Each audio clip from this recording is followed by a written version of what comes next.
Just gone 13 minutes away from 8 o'clock here on the Voice of Hodaki. Ko te reo Hodaki na iwi FM.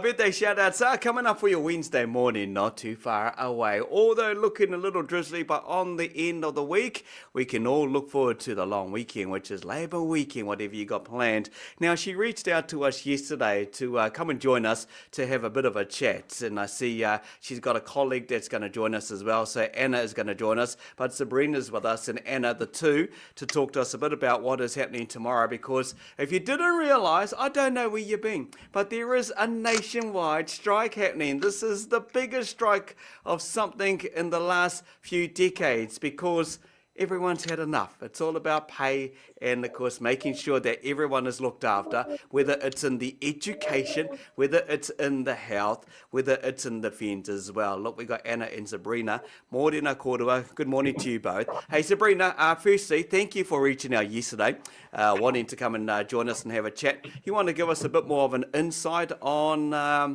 what's going to be happening and how it's all come about and how things are going to roll out tomorrow?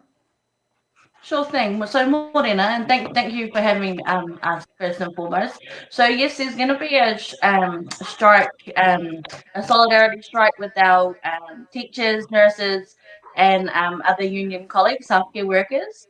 I think the important thing that we need to realise is that there's a common denominator between all of us, which is we're not striking for for fair money.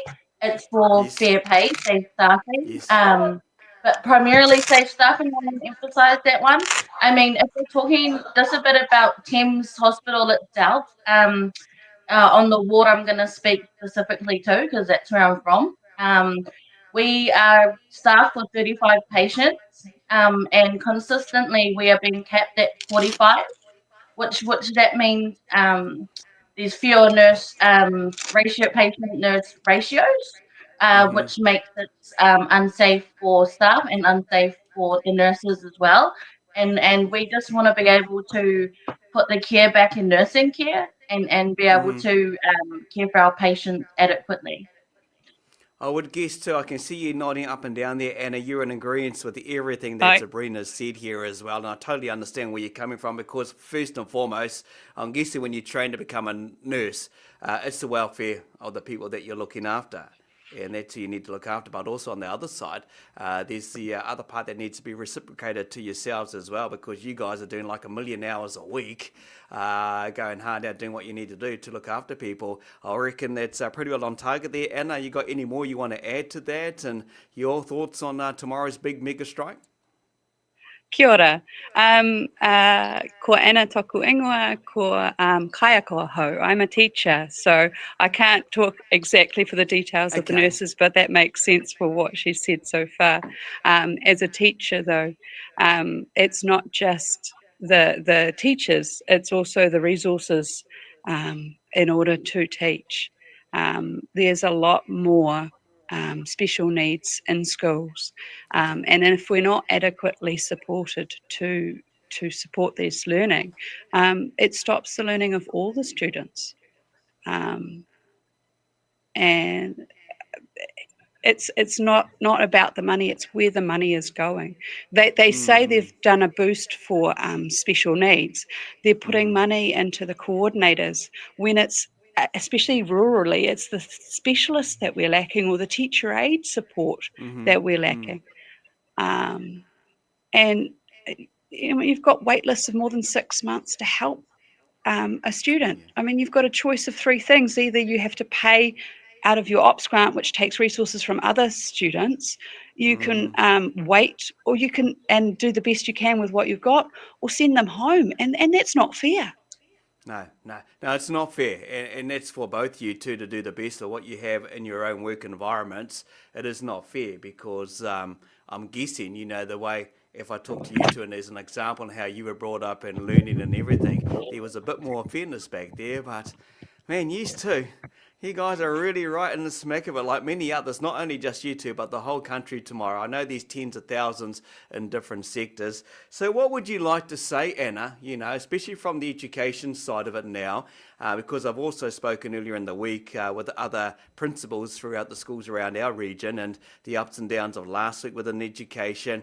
I do know this term is wrapping up for most of the kids in secondary school. These things they got to sit there and work on with the NCEA and everything like that. These prize givings. Weeks are going by so fast. So what would you like to say? And hopefully someone down at the other end of the country in the capital city can take something from it and hopefully work with it and come up with some positive resolution or an outcome. Please listen. Teachers know how to teach. We know what we need to teach well, and we're not being listened to. Okay. Zabrina, what about you from where you are in the health sector, Thames Hospital? I want to talk what Anna said too about the resourcing. I mean, it's a mission when you're consistently looking for resources as well, same kind of thing. IVAC pumps that can deliver life-saving medicines, and then you're having to think about juggling those or rearranging those, resourcing those. I think my message from the nursing community, I think, same kind of thing, just listening up. I think that the bare minimum, or the bare minimum isn't adequate enough, and just to invest in healthcare. Like you say, we're the ones that are looking after everybody else, but we're not getting that backup from the government. I feel for you, actually, and I know what you're going through. I can just see it on your faces while you stand there and sit here, look at me, and I can hear it on the radio as well. Hey, I do want to do another catch up and a follow up and see how things develop in the future going forward, because this just doesn't sit there and stay there doing nothing. It's about being heard. And hence the reason why we put some of these people in positions when it comes to voting and blah, blah, blah. I could sit here and talk with you two, but I do feel for you both. I hope things all go well in your own little working life tomorrow and for the future going forward. But definitely stay in touch, and thank you both for joining us and sharing your concerns.